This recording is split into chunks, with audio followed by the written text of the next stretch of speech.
Today we're introducing you to a place that does more than just provide a roof over your head or a bed to sleep in.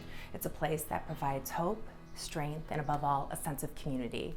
Joining me here at the Transplant House of Cleveland, Elaine and Aaron, thank you so much for inviting us into your home. You're absolutely welcome, and we're delighted that you chose to come. So you are here in Cleveland. You are providing a wonderful resource for people who are going through one of the most challenging times of their lives. For people who aren't familiar, can you talk about the mission of the Transplant House of Cleveland? I'd be happy to.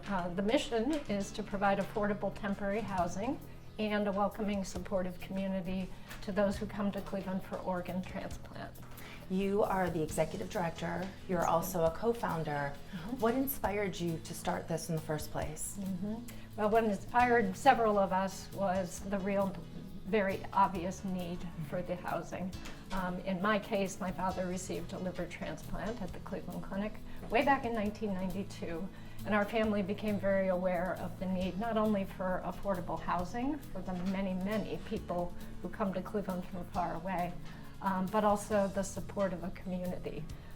And I really have to credit the hospitals, who were also very aware of this need, but not able to do everything and meet that need themselves. So we incorporated as a separate independent nonprofit and had the support of both Cleveland Clinic and university hospitals throughout the journey. And So here in Northeast Ohio, we are so lucky to have such an incredible hospital system, but you mentioned the need, and you know firsthand, for people who are going through this, they're on the transplant list. I would imagine, Aaron, that there are a lot of things that they have to worry about, in addition to just finally getting that transplant, everything from how much is it going to cost, what am I going to do away from work? And you're trying to alleviate those burdens by providing this community and a place to live, but you also offer other services as well.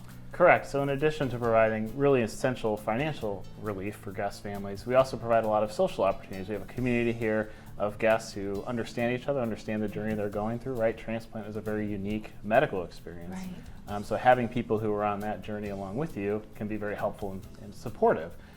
We also offer support programming that's specifically designed to transplant patient needs. When a person realizes that this may be a wonderful way for them to kind of forget about all the things that are going on as they're awaiting that transplant or maybe recovering from that transplant, what does that process look like for them? Yeah, so while they're here, they have a lot of different paths for support. They can get meals, they can gather for food and breakfast in the morning. They can meet with other caregivers who understand exactly what they're going through. They can talk with people who are further along in the journey than them, right? To know what to expect on the recovery path, to know what to anticipate going forward, and they can prepare for that next step going home. You know, one of the things from the moment that you walk through the doors, you do feel this sense of community support, and I think someone that definitely helps to kind of foster that environment is that little guy over there. Can you bring him over, Benson? Benson, so tell us about Benson, and who is he, and is he kind of your unofficial mascot? Exactly, somebody just called him that last week. Yeah. So Benson is our butler, so to speak. Benson the butler. Oh, you are so friendly. He's got longevity here. He's been coming since he was 7 weeks old, and he's really here just to do what you're doing with him, to provide comfort, and many people have left dogs behind at home. It's amazing how many people have dogs at home, and so this is a nice substitute and really does add to the home-like feel to have a dog here. And he happens to be very calm and enjoys exactly what you're doing. He's calm, and you feel calm, and you feel like everything's going to be okay when you first have a chance to meet him. Good. Elaine, for the people that walk through these doors, what are you hoping they feel? I hope they feel welcomed, first and foremost, just a radical feeling of welcome when they walk in. I hope they feel calm. I hope they feel accepted for whatever condition they're in when they walk through these doors. You are doing just such amazing work with Thank you, Aaron, and the entire team here. If people want more information or if they want to get involved, how can they go about getting that info? Right, they can get that information on our website, which is easy, transplanthouseofcleveland.org.